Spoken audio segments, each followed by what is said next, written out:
The Vikings are continuing to make moves this offseason. We'll talk about what that means moving forward for the team here on the Eric the Red podcast.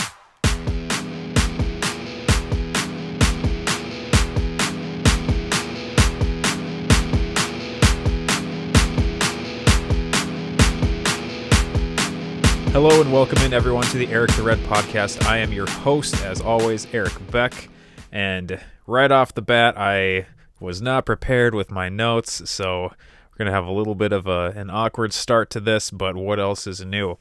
So we're going to go ahead and jump right in here, and we will get started with a segment which we've been using in the past, but actually has a name now. We're going to call this the Weekly Wrap-Up. Weekly Wrap-Up. So here on the Weekly Wrap-Up, we'll go ahead and discuss the things that have happened this week. I don't remember what the start of the week was, but today is the 27th of March, Saturday, March 27th, as we're talking. The Vikings are continuing to make moves like I teased here in the open. Starting off earlier this week with the announced re-signing of Amir Abdullah to be some running back depth and some special teams help. He will probably be slated to at least be one of two returners, I would expect, on kick returns. And I don't remember him having done a lot of punt returns, but as we all know, last year the punt return game and the kick return game and special teams in general was a bit of a dumpster fire at times. So hopefully at least he will provide some depth there, especially now that Mike Boone is on his way to Denver and will be playing for the Broncos next year. So not a huge splash signing there. Some more notable signings came along, though, as the week continued. One of those being the re-signing, as it were, of Mackenzie Alexander. Not technically a re-signing since he played in Cincinnati last year, but did spend the first couple years of his career with the Vikings. So we are bringing Mackenzie Alexander back on a veteran minimum contract, so not spending a whole lot of money to bring Mackenzie Alexander back in, and to be now a fourth cornerback, sort of with a name, if you will, with the former rookies now going into their second year with Gladney and Dantzler, and then with the signing of Patrick Peterson last week, we now have four corners who you would hope would be some solid cornerback options. With this signing, this means a couple of things to me. Number one, it means that we've got a little more of a crowded defensive backfield now, so you're going to probably see someone not get as much playing time as they would like. My guess at this moment, 6 months before the season starts, is that that's going to be Jeff Gladney. Gladney, I think, was outshined last year by Cam Dantzler, even though Gladney was the first rounder and Dantzler was the third rounder, that is. Dantzler seemed to come along a little better, and definitely at the end of the year was shining pretty brightly. So you're probably going to see, I think the assumption right now is Peterson and Dantzler on the outside, and then Gladney and Mackenzie Alexander, I guess, will be competing for a slot corner position. And of course, you're probably going to end up seeing all four of them on the field at different points during the season. It just depends on who you're looking to go with there. The other thing this means for me is that Mike Hughes' career with his time with the Vikings is probably coming to a close. You would have expected Mike Hughes, another former first-round cornerback selection, to be coming back here and this season competing for some sort of playing time. As it is, he's coming off of a neck injury, which I believe is not his first neck injury. So that's always going to be a concern, which we will discuss in a moment with another player on your roster. But that's going to be a concern for Mike Hughes, especially since he hasn't had a ton of playing time up to this point and hasn't really developed or blossomed into that starter that you were hoping with that first-round selection a few years ago. I believe that was 2018 after that the 2017 run. So Mike Hughes, his career is probably coming to an end, or at least his time here with the Vikings. That said, I think you're going to end up seeing him still with the Vikings this season. This is the last year, technically, of his deal. The Vikings could choose to pick up a fifth-year option going into the following season, the 2022. But with the depth that you have right now, that's probably not going to happen. And you probably are not going to cut him right now because I think you're going to incur a larger dead cap money hit than you would than by just paying him. So it's not by a lot, but it's still going to be more than if you were to just keep him on the roster and pay him. So you'll probably see Mike Hughes stay with the team this season. I guess you're not going to know right now how much playing time he's going to see, but I would imagine it's not going to be a ton.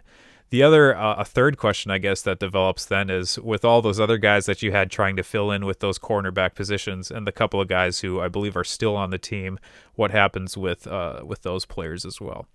But as it is, the Vikings continuing to bolster their defensive backfield, and that continued earlier this morning, today being the 27th, with the announced signing of former Cowboys safety Xavier Woods. I don't know if it's Xavier or Xavier. That was also a question with Xavier Rhodes back when he was still with the Vikings. But Xavier Woods coming to the Vikings on a one-year deal, just a little bit above veteran minimum. It sounded like he was not willing to take that deal, and so the Vikings kicked in a little bit more money to get him up here to play with us this season. Again, that is just a one-year deal. Apparently, the current new Vikings defensive backs coach worked with Woods at Louisiana Tech, so there's a little bit of familiarity there, and I think that helped with getting that player coming up to the Vikings. It did seem, looking back just at very quickly at some of his statistics, and some of this coming from Pro Football Focus, that Xavier Woods had a little bit of a production drop-off last season, and I am not sure, looking at the numbers, whether that is a cause for concern or not, whether that's going to be a cause for concern or not, because it looks like he was used a little bit differently once Mike McCarthy came in as the Cowboys head coach. So looking at some of these numbers here that Pro Football Focus tweeted, it looks like, I won't go through these, just talking about them, so podcast audience, if you want to see them, you can check out the YouTube channel. I will put this up on the screen for people watching on YouTube. But it looks like there was a little bit of a drop in his overall grade as a safety from 2019 to 2020.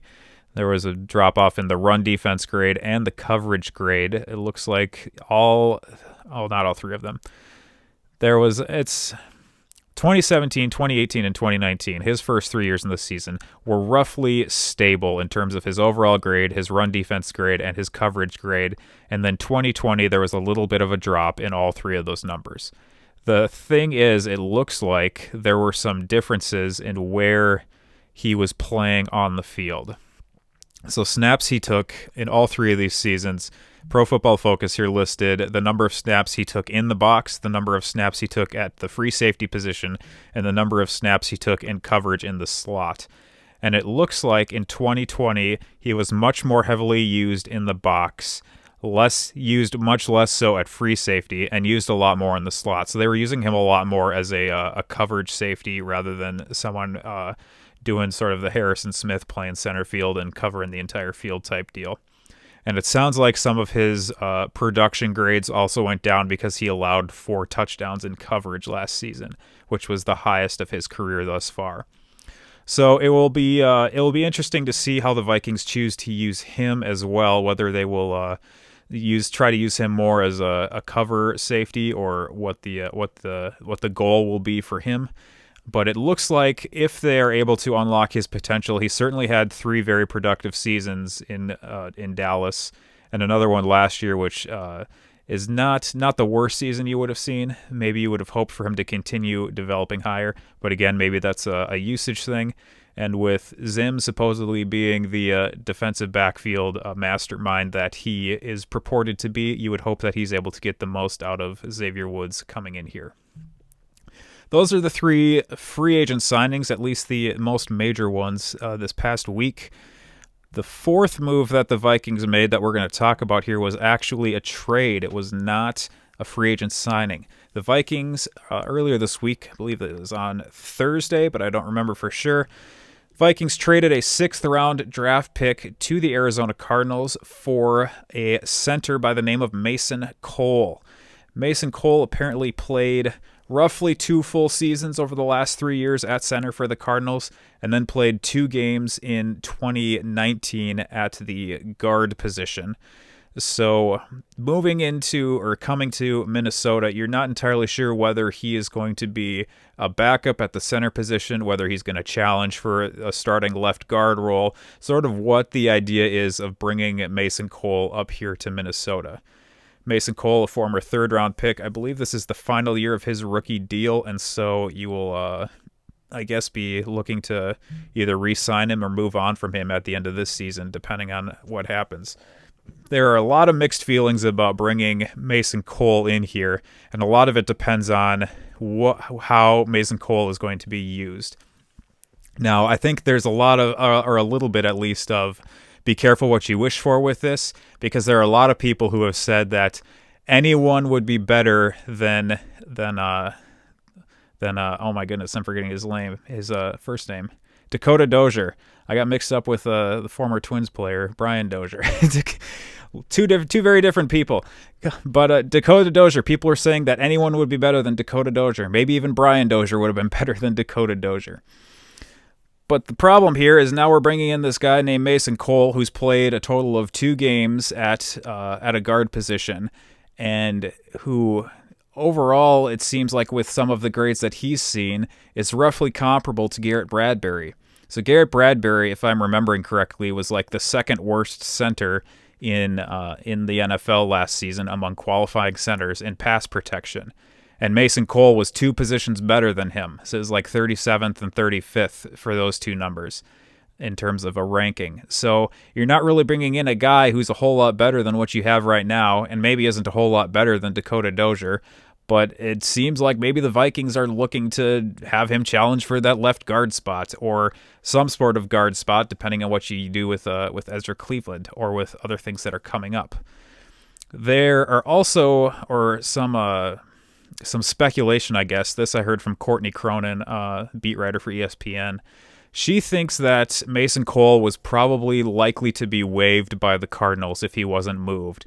And so there are questions with that about whether you could have picked up Mason Cole without having to trade a pick for him, and you would have been able to hold on to that pick and try and do something else with it in this year's draft. So if that is the case, which is probably unknowable at this point, it's definitely not the best move you could have made if you would have been able to be patient. And of course, we don't know whether there was a huge line of people trying to knock down Arizona's door to get Mason Cole, but it certainly doesn't seem like that's a possibility if what you traded for him was a 6th-round pick. In addition, if he is coming in to play that backup center or backup interior lineman role, that is a role that was played by Brett Jones, who is currently still a free agent, who was on your team for at least the past couple seasons. So there are questions there about would it have been a better idea to bring Brett Jones back, since the only thing you would have had to give up is a salary you would have ended up paying anyways, and you would have been able, again, to keep your draft pick. So at this point, it remains to be seen what happens with Mason Cole. A lot of people are of the mind, it seems like, that if he is coming to be a backup, then the move is fine. There's not a whole lot to be said for it. And even with the possibility of keeping that 6th-round pick, you don't know who's going to be available in the 6th round. So you, I guess, are trading a pick for something which, in your mind, is a known commodity. But moving forward, I guess we'll just have to wait and see. There are a lot of people, though, with that said, who are not happy if the Vikings' plan is to have Mason Cole, that is, challenged to be the starting left guard and potentially actually be the starting left guard. So those are the moves that have been made by the Vikings. I guess that is the end of the weekly wrap-up, and we'll move into some speculation, some questions about what we've seen from this, what these moves mean for the Vikings moving forward.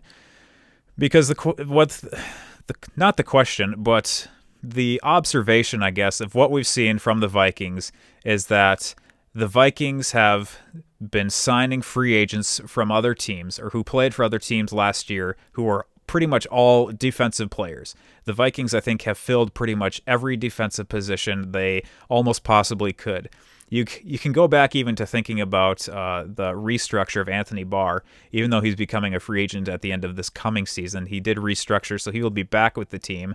So that's one position where he only played a game and change last season and will be back, hopefully refilling his role at whatever standard is expected of him. Then if you think about the defensive line, you have Danielle Hunter coming back. He was, of course, injured for the entirety of last season and had to have season-ending surgery. And is another one of those guys who has a neck injury who you're a little concerned about what will be happening moving forward if he's able to continue playing at the same level that he was in the past with that same sort of dominance. But with that said, he is coming back, so he will fill a spot on your defensive line. Another guy who's coming back who opted out last season who has yet to play a game for you, Michael Pierce, sitting next to Dalvin Tomlinson, who you just signed coming into this season. So now that's 2 new defensive tackles. On the right side of the defensive line, you did sign Stephen Weatherly. There are questions about whether he's going to be your starter or whether he's going to be a backup on the defensive line, but that is another spot that you went out into free agency and picked up. You just picked up now 2 corners in free agency with Patrick Peterson and Mackenzie Alexander to go next to your rookies from last season. You did, to go back to the linebackers, sign another linebacker in Nick Vigil, who is either going to be a starter in sort of a 4-3 base, or at least that's the expectation, or maybe just serves again as linebacking depth. And then at the safeties, you've got the guy who you're hoping is going to be a Hall of Famer one day, and Harrison Smith back there still, plugging that hole for hopefully for eternity, but at least for a few more years. And then the new guy you just signed this morning in Xavier Woods. So that is a whole lot of people that you've assigned on defense. And then on offense, pretty much the only guys you've signed are guys who played for you before, with Rashad Hill and Amir Abdullah coming back. And then a guy you just traded for who is either going to maybe be a left guard for you or who will maybe be a backup for you in Mason Cole. So it's fair to say that the Vikings have focused on defense this offseason. It's very fair to say because that's what has happened. So a couple things with this. There are some feelings I have where I feel things have been pretty obvious. Number one, it's obvious that Mike Zimmer is doing things his way, and he is getting his way. I almost said in Winter Park, down in Egan. They're not in Eden Prairie anymore. But he's getting his way down at TCO Performance Studio in Egan with the guys that he wants signed, and he is saying that if he is going to go down this season, he is going down his way with his style, with his guys, the guys that he wants. And that is shown with the focus on defense this free agency period. The other thing I feel that's obvious with these signings is that you're not looking towards the future right now. You're looking for this season alone, because the vast majority of guys that you've signed this offseason are looking at 1-year deals. Dalvin Tomlinson, I think, is one of the few guys who has a 2-year deal who you've signed. He is not, or he has voidable years at the end of his contract, that is. So all that said, he is looking at being here probably for just the next 2 years. I don't think you've signed anyone to a long-term deal thus far, and none of the guys you've restructured are to longer-term deals. The one guy who you did restructure in Anthony Barr has less time on his contract now. So moving forward, this could be his last season in purple, which, as I've said in the past, would not be the worst thing in my opinion. But it does put you in a position where next season you're going to be in this position again where you're looking for a whole bunch of different guys, probably, to come back or to try and find some other guys to fill in.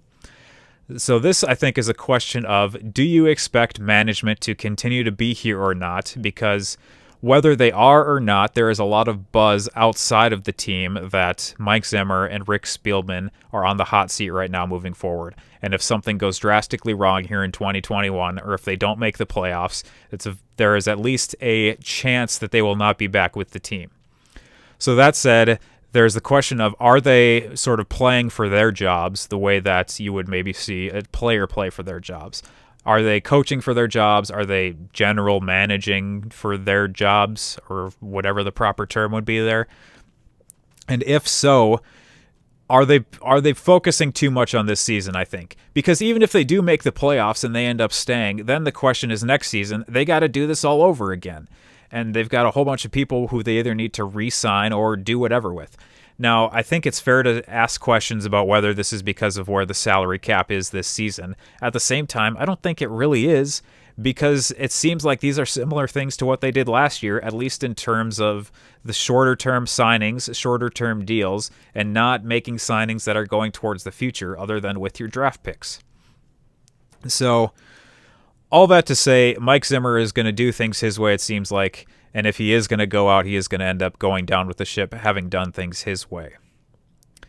Now, with all of the free agent focus that we've just had, we can kind of turn our attention now towards what will be happening moving forward and what will be happening in the draft, which will be occurring a month and 2 days from now, the first day of the draft being on April 29th. So that is 30, 32, 33 days, however many days away from now. And it seems like the Vikings are poised to focus on the offense in the draft. Just with the sheer number of defensive free agent signings we've made and the seeming lack of attention that has been paid to the offense in the free agency. That said, before we touch on the draft, there are rumors still swirling about guys who the Vikings have interest in who are free agents. You're looking at, let's look at this list, Forrest Lamp, who is a guard who they apparently have been talking to and may eventually end up signing for a smaller number deal. You're looking at maybe Eric Fisher at tackle or somebody. Darren Wolfson from KSTP, which is the ABC affiliate here in the Twin Cities. He has been reporting that the Vikings have interest in a tackle, but has not felt comfortable actually naming the tackle because the money, I guess, still doesn't add up from either side. And so there is no actual movement thus far into possibly signing a tackle for the offensive line, but that is a possibility moving forward. And then there is the very unlikely chance that the Vikings end up trading for the tackle Orlando Brown Jr., who currently plays for the Ravens, and who will be looking for a longer-term deal, and will be looking for that at left tackle, even though he has primarily played right tackle. So if you trade for him, I believe this coming season is the end of his deal as well, so you're looking to re-sign him, and then you would be looking to re-sign him at left tackle money, not at right tackle money. All of this understanding that Brian O'Neill is going to be looking for money because this is the end of his rookie contract as well. So it certainly seems like we're in a little bit of a pickle in terms of the future, but the focus is right now, and the focus has been on defense, and hopefully in the draft the focus is on offense. My general concern with this is the overall philosophy of the team, because like I said earlier in this, Zim is supposed to be the defensive back guru. He's supposed to be able to be the cornerback whisperer, the defensive guy, the guy who's able to take something or take nothing and turn something out of nothing, which, as we all know, did not happen last season. Even at the end of the past season, Zimmer acknowledged that the defense underperformed compared to what he expected. So the question here I have is, if Zimmer is supposed to be the cornerback whisperer, the defensive guy, and doesn't have as much of a focus on offense or doesn't specialize as much on offense, why wouldn't you take the opportunity to get guys who are more established on the offensive side of the ball so that you don't need to have as much of a need to try and develop guys on that side of the ball if that's not what you're good at, because demonstrably the Vikings have not been good, especially on the offensive line and at least partially at quarterback, of being able to develop guys through the draft and through their system. So if that's the case, why are we focusing so much on defense if Zimmer is supposed to be the guy who's able to develop guys on defense? And then you take that question and wrap it up with last year, where if Zimmer is supposed to be the guy who can develop guys on defense, why was last year such a horrible, miserable dumpster fire of a season on defense?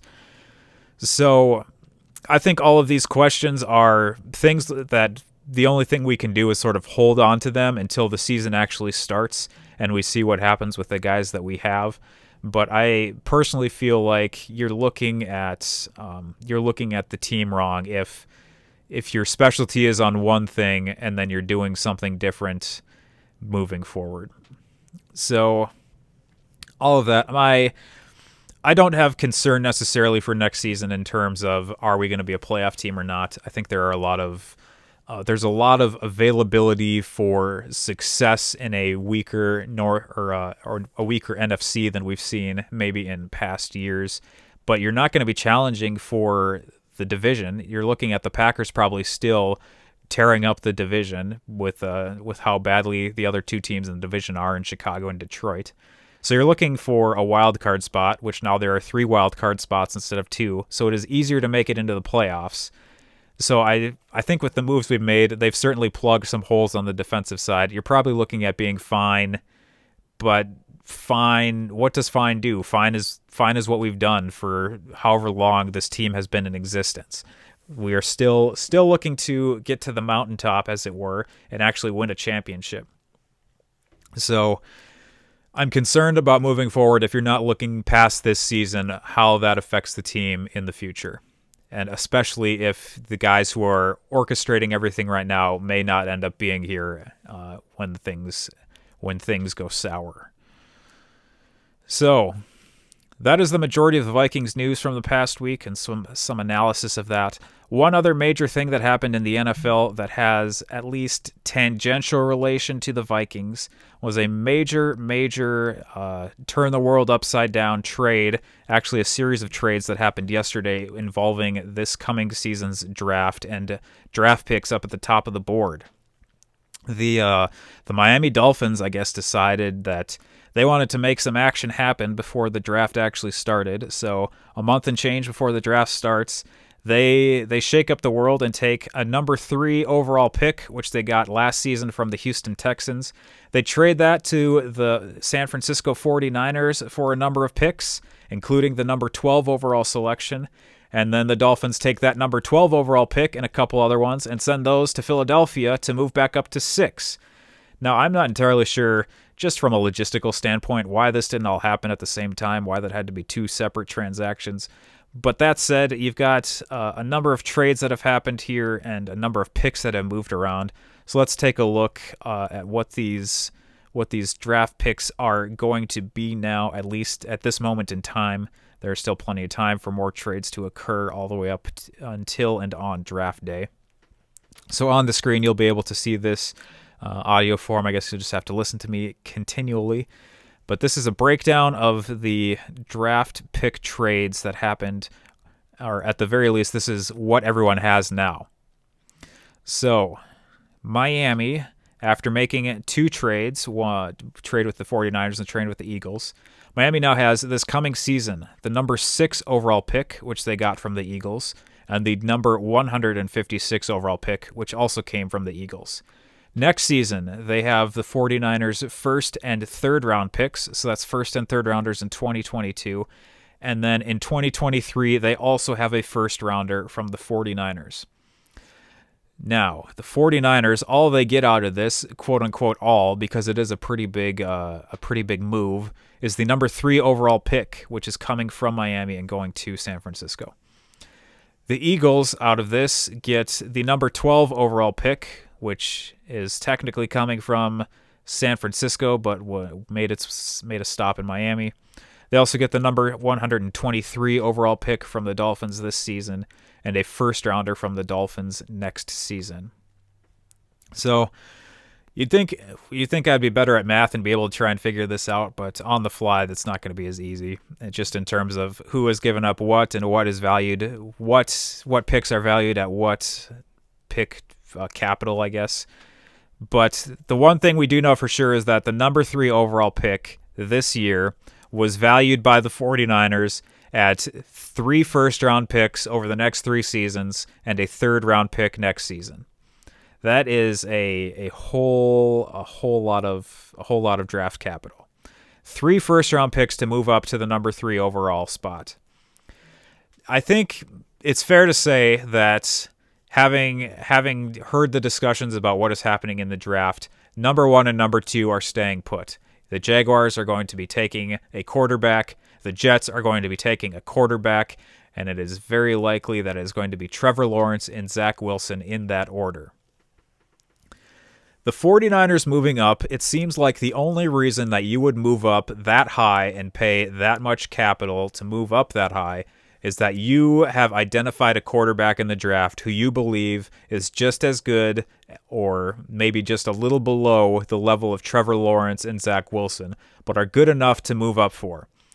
There are a string of quarterbacks who that could be. That could be Justin Fields, Trey Lance, Mac Jones out of Alabama. Maybe you've identified someone else surprisingly or shockingly who is not at the top of that list. I think the Texas A&M quarterback was at the top at least of, or in the top 6 of Chris Sims draft quarterbacks this season. So maybe you've identified your guy. What this means as it relates to the Vikings is that the thought or the hope or the possibility of Kirk Cousins getting traded to the 49ers is probably off the table at this point. And by probably, I mean almost certainly, most definitely off the table at this point. The Vikings are very surely now holding on to Kirk Cousins with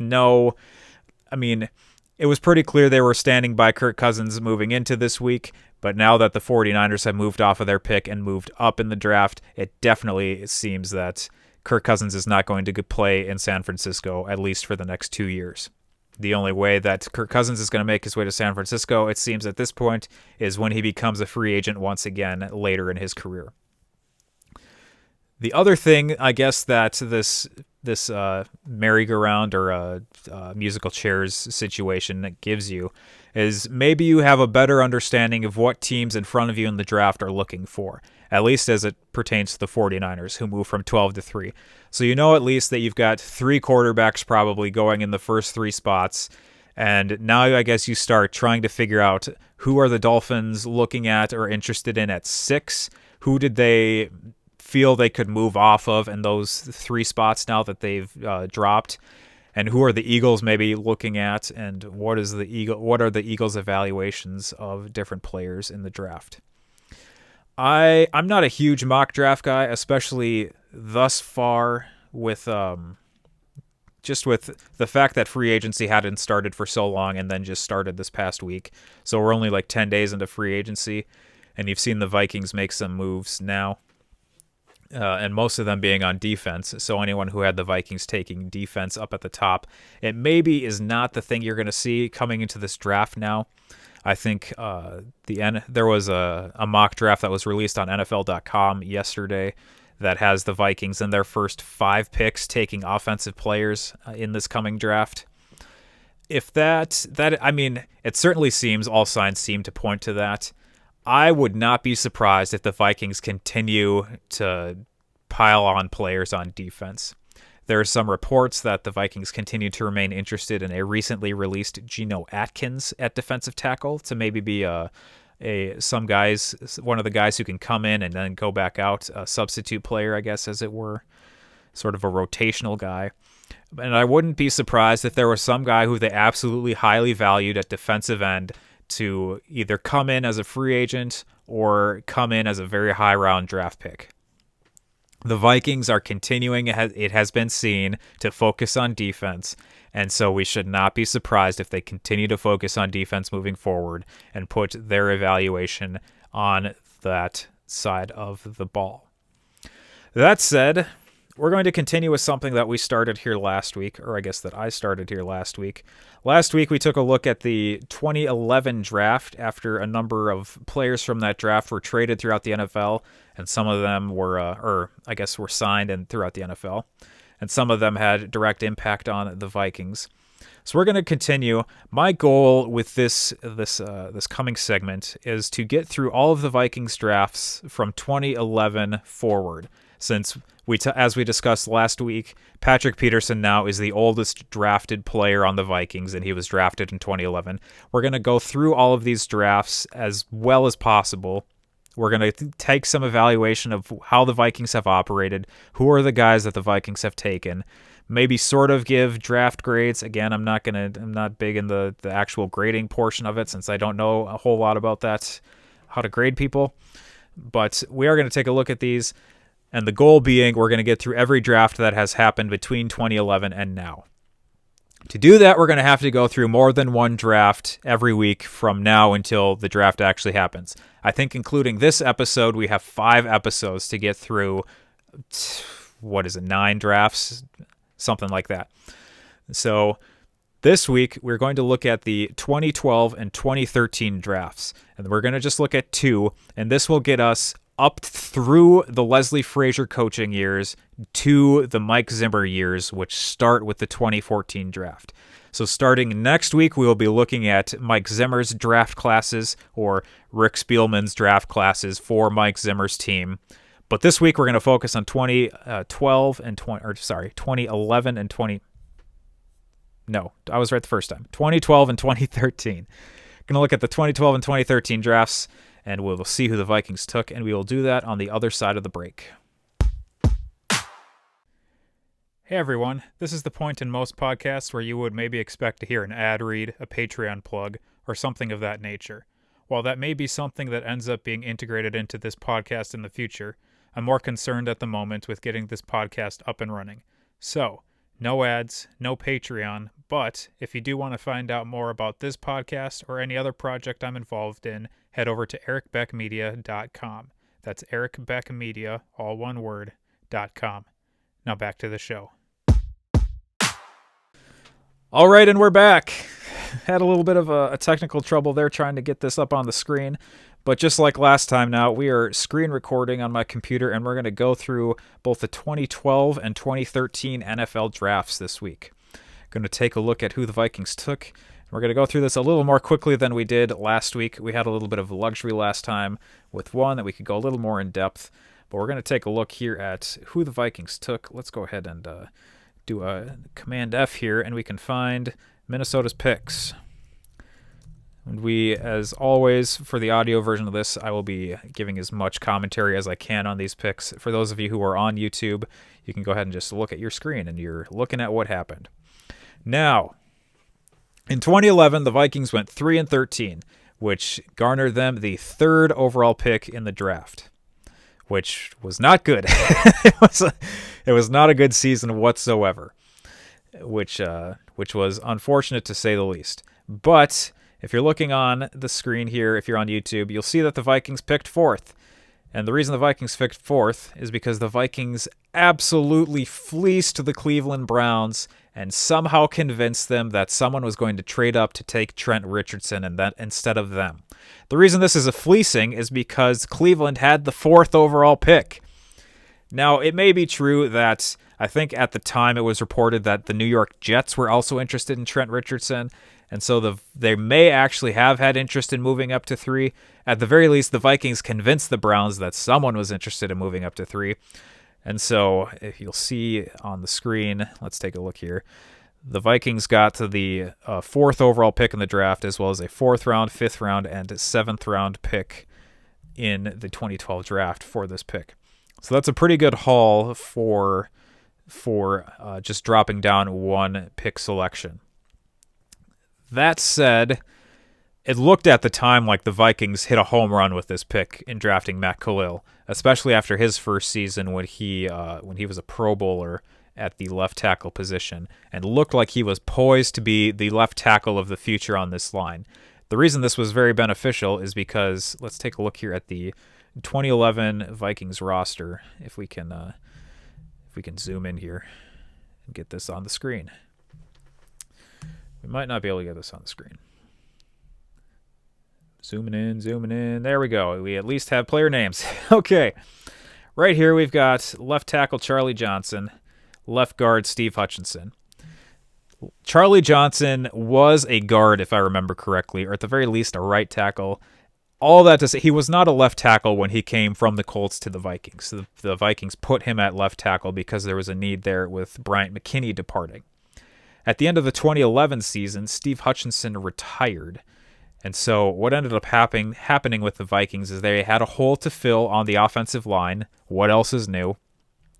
And they decided to move Charlie Johnson to left guard after having Matt Khalil available in the draft, which worked out very, very well in 2012, especially considering Adrian Peterson ran for a near-record 2,097 rush yards that season. So it worked out very well. Looking back, we know that Khalil did not pan out. Khalil, I think he had an injury problem either that season or very soon after this season, the 2012 season. So it ended up not working out, and I think he only spent 5 years in Minnesota, and the majority of them not good. But I don't know if you take a different player there. I don't think you take another guard or another tackle.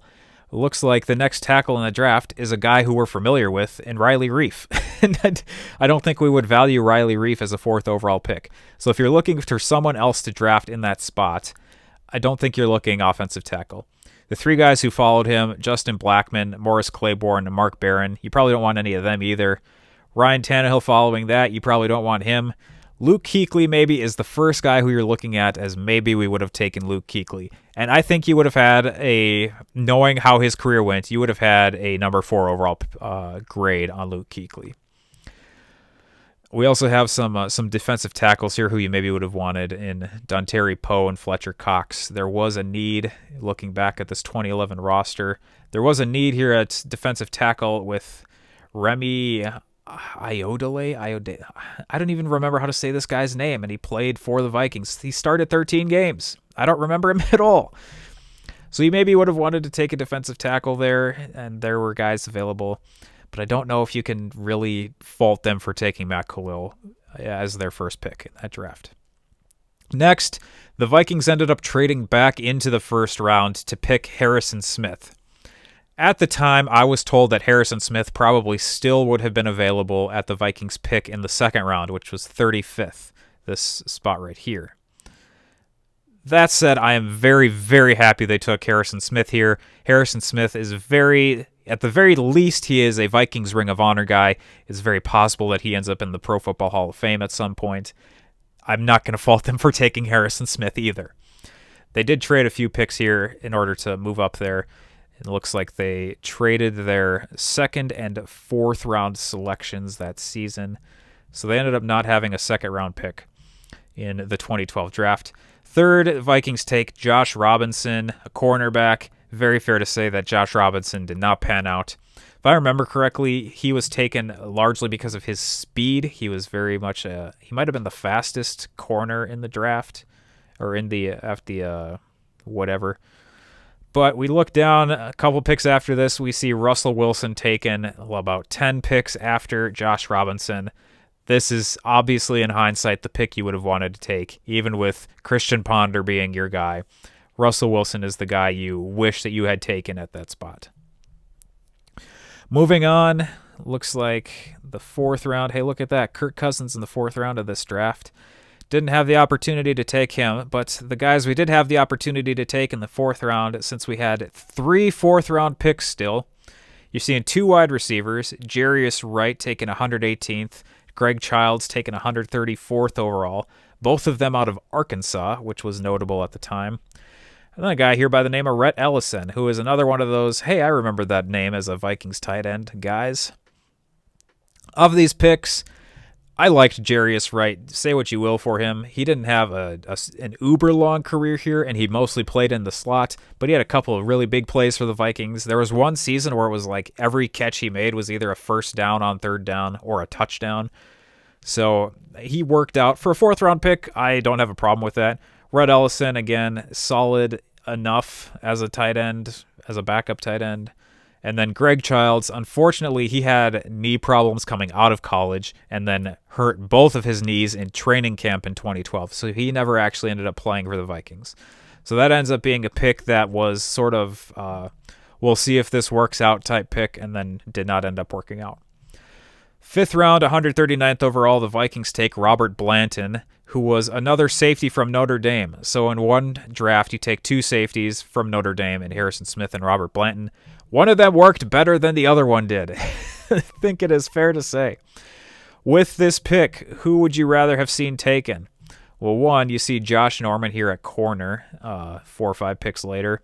You maybe would have wanted to take him. I think I also had written down, you had a safety come off the board. Hey, look, George Iloka was in this draft too. He's a name that's familiar to Vikings fans. But the guy you maybe would have wanted to draft somewhere down here, I think it was this season.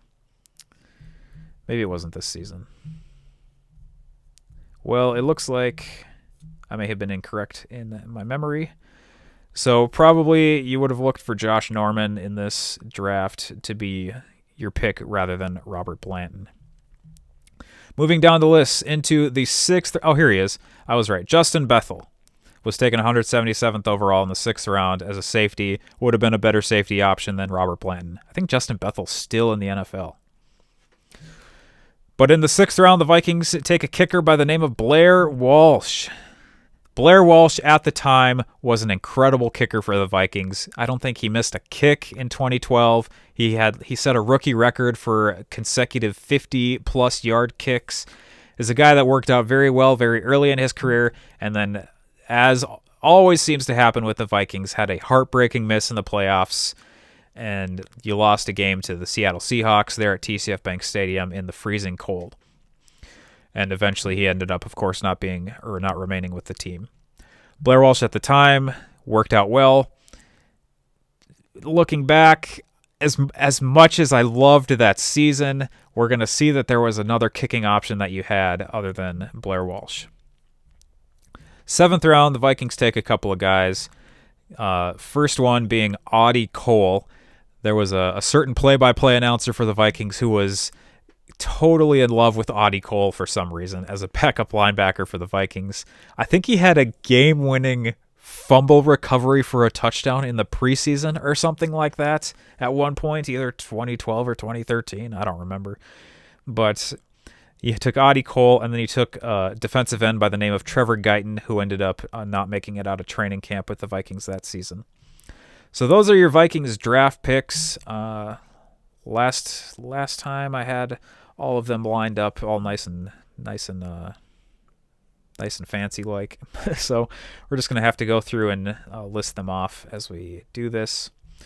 So at the top, first round, Matt Khalil, Harrison Smith. 3rd round pick, Josh Robinson. Moving down the list, 4th round you take Jarius Wright, Rhett Ellison, Greg Childs. 5th round you take Robert Blanton. 6th round, Blair Walsh. 7th round, Audie Cole, Trevor Guyton. I think, even looking back, I think this is a better draft than 2011 was for the Vikings. Even knowing that you had guys who were fast contributors, very high contributors for the Vikings that season, but then didn't pan out as time went on. I still think this is a better draft.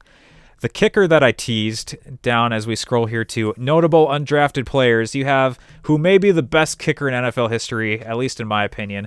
Justin Tucker of the Baltimore Ravens was an undrafted free agent in 2012, and he is setting so many records. He's a long ways away from breaking Adam Vinatieri's points record, but if he continues as he has for the past 10 years, moving forward through the next 10 years, it's definitely a possibility that Justin Tucker ends up being the best kicker in NFL history. A guy you would rather have had than Blair Walsh, at least in the long term. The other guy on this list is another specialist, a guy by the name of Johnny Hecker, who is one of the best punters in the NFL now, and who has been with the Rams for his entire career. He was another undrafted guy. At the time, you had Chris Kluwe as your punter, so you were set at the time.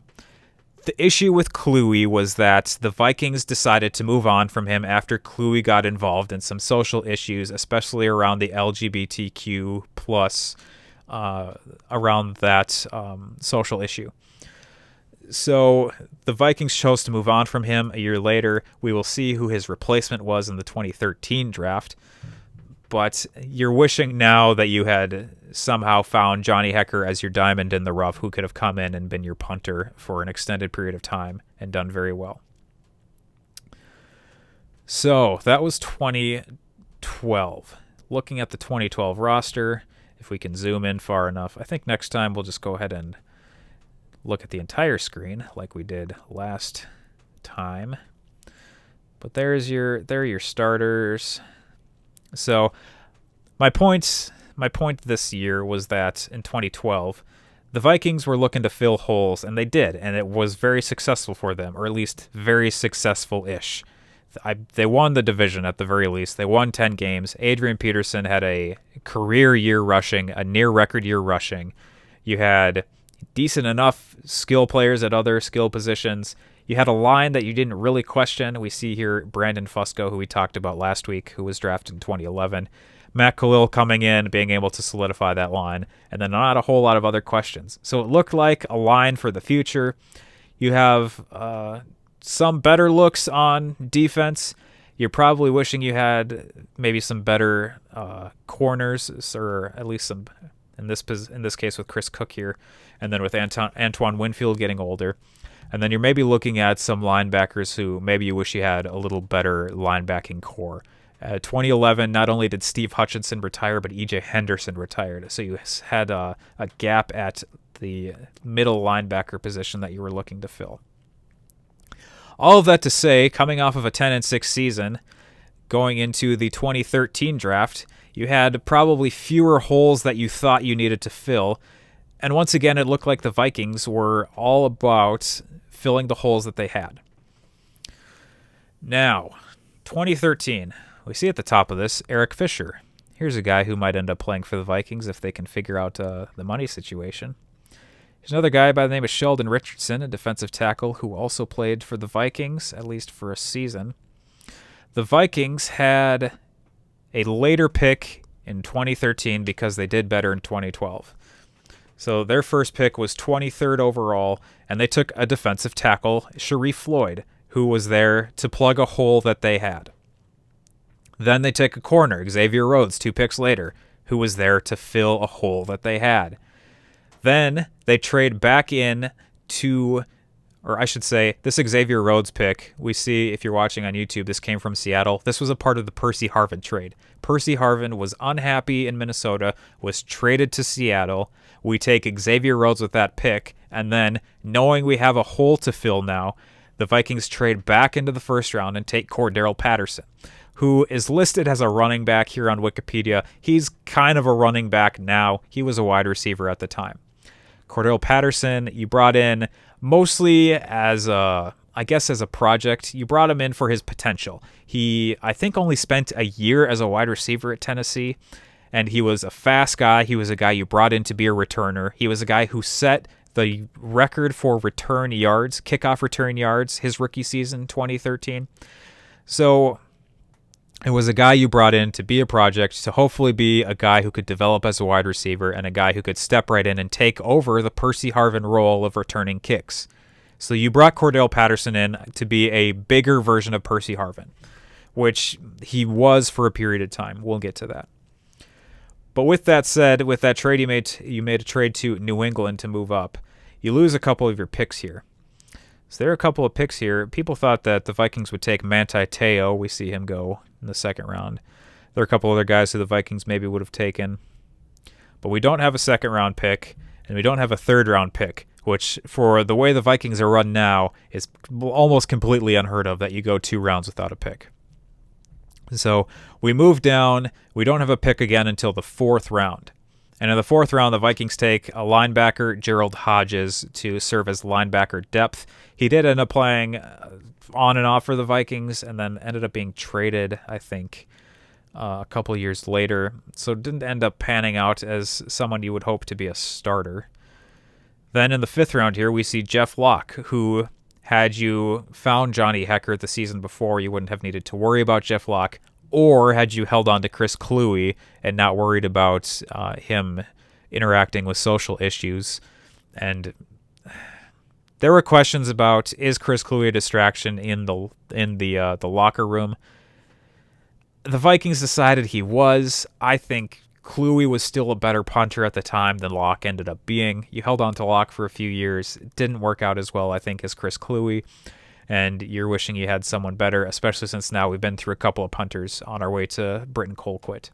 We also see here a couple of picks after the Vikings that Micah Hyde was taken as a corner for the Green Bay Packers. You're probably wishing now you had taken Micah Hyde instead of Jeff Locke with that pick. Moving on down the list, we move into the 6th round. We see there were a couple of trades made for the Vikings. We'll go ahead and pass by those. And we'll come down to the Vikings' 6th round pick, an offensive guard by the name of Jeff Backa, who I don't think he ever actually played. He was on the roster for a couple of seasons, I think. He was never a starter. That's fair enough to say. Moving into the 7th round, Vikings had 3 7th round picks, 2 of them back-to-back. You have Michael Mahdi and Travis Bond, who were a linebacker and a guard, respectively. And then Everett Dawkins further down the list, who was a defensive tackle. The funny part about that, the Everett Dawkins pick, is it was originally the Vikings pick, and then 3 trades later, it was the Vikings pick again. That's the only notable thing about that. I don't think Everett Dawkins ever played for the Vikings either.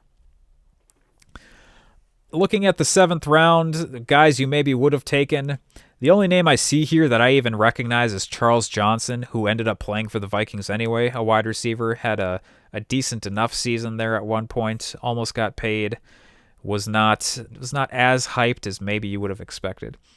Another guy who you maybe would have drafted, but ended up still getting anyway as an undrafted free agent. This guy by the name of Adam Thielen. Thankfully, Adam Thielen was still available because we know that he has been a solid starter for the Vikings at wide receiver.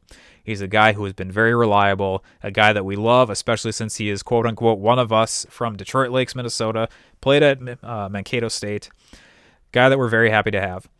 The other notable Vikings undrafted free agent, Zach Line, another one of those, hey, I recognize that tight end name for the Vikings. So the Vikings just love finding tight ends who you just remember their names. And you don't remember if they were good or not, but they played for the Vikings. So that was another season where, coming off of a 10-6 season, you were just looking to plug some holes and hoping that you would be able to use the players that you drafted to do better than you had the season before and to continue your growth, especially under Leslie Frazier, who was moving into his 4th season as the Vikings coach. It did not pan out. Spoiler alert. The Vikings went 5-10-1. They obviously missed the playoffs, obviously did not win the division, and this was actually the last season for the Vikings in the Metrodome. I, sort of amazingly enough, was at the last game at the Dome, saw Cordell Patterson break the return yard record. Funny story, Cordell Patterson almost didn't break the return yard record because on the opening kickoff, he was hyping the crowd and the Lions kicked off when he wasn't looking. So he almost missed getting the record because it wasn't paying attention on the opening kickoff. That said, I want to touch back on something here as we see a name here in the middle of a couple of Vikings picks in the first round. A guy by the name of DeAndre Hopkins. Looking back, you probably wish you had taken DeAndre Hopkins. Not probably. You wish you had taken DeAndre Hopkins. DeAndre Hopkins is a better wide receiver than Cordell Patterson. The issue here is you would have needed to take DeAndre Hopkins either with the Sharif Floyd pick or with the Xavier Rhodes pick because he was taken before Cordell Patterson. If DeAndre Hopkins is still on the board at 29, I think you need to obviously have taken him. That wasn't the case, so they took Cordell Patterson instead. And that, of course, they traded back up to get him. Would Xavier Rhodes still have been on the board, and would the Vikings have traded up for him?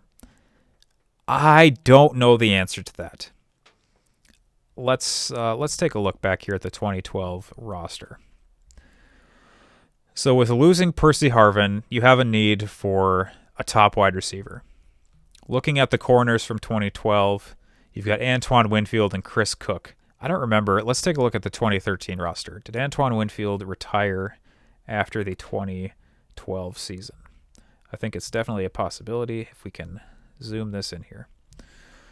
Scrolling on up. Starting corners, you had Josh Robinson and Chris Cook starting in 2013. So you probably lost Winfield. And it looks like he is not on the roster in 2013. So you probably lost Antoine Winfield there. He probably retired. If I don't remember, so I can't say if memory serves. But you were looking for a corner, and there were questions about which corner you were looking at, who you maybe would have taken. Was corner more of a concern than wide receiver? We'll go back to the roster here. We'll look at wide receivers. And we'll see that the Vikings picked up Greg Jennings in free agency in 2013. So you weren't necessarily looking for a wide receiver as much as you were looking for a corner. So it makes sense at the time that you take Xavier Rhodes instead of taking DeAndre Hopkins. You're also looking for a defensive tackle more than you're looking for a wide receiver. So it makes sense why you take Sharif Floyd instead of DeAndre Hopkins.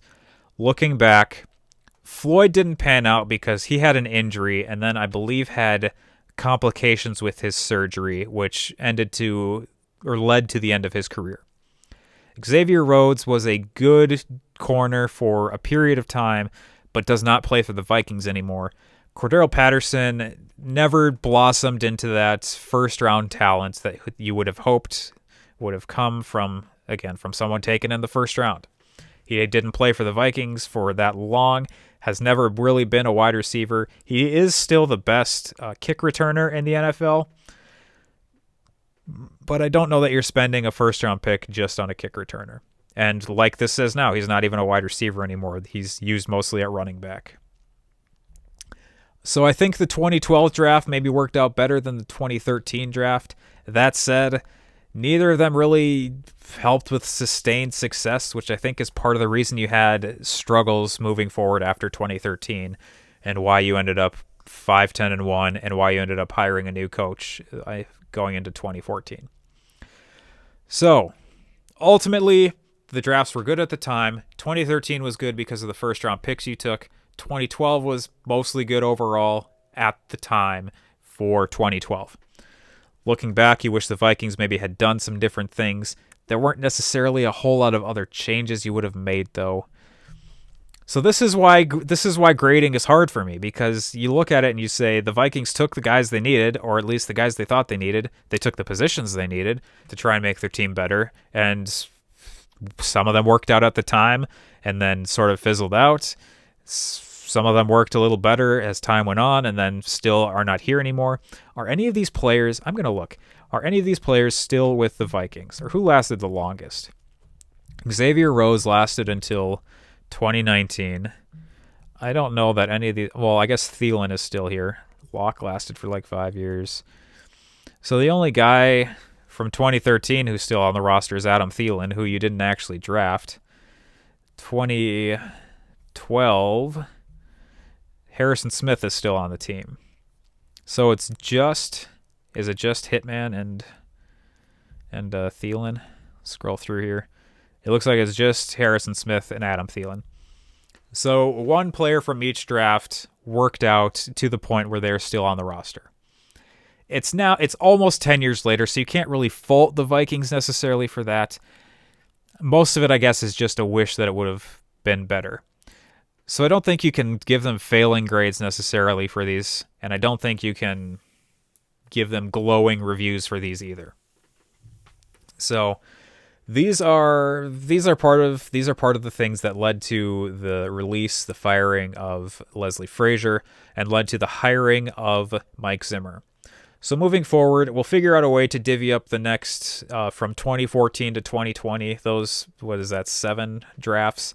We'll figure out a way to divvy those up in the next couple of episodes before the draft actually starts, so we can see where the Vikings have gone, what some of their trends have been, maybe get some insight into what they might do in terms of a draft philosophy moving into the 2021 NFL draft, which, like I said, will be starting on April 29th, which is, as we record, a month and 2 days from now. Go ahead and stop the screen recording and make our way back to my face recording, the audio recording. So, with all those things in mind, we'll continue to monitor what the Vikings do in free agency, what they do over the next month or so. Monitor some speculation for what they might do, some questions about what their philosophy might be moving forward, my analysis for all the moves that the Vikings make, continued analysis for where the Vikings are headed, and as time comes on here, continue analyzing past drafts, and we will continue to see you here on a weekly basis here on the Eric the Red podcast. Thank you for watching on YouTube. Thank you for listening in audio format on your podcast players. My name is Eric Beck, and like I said, this is the Eric the Red podcast.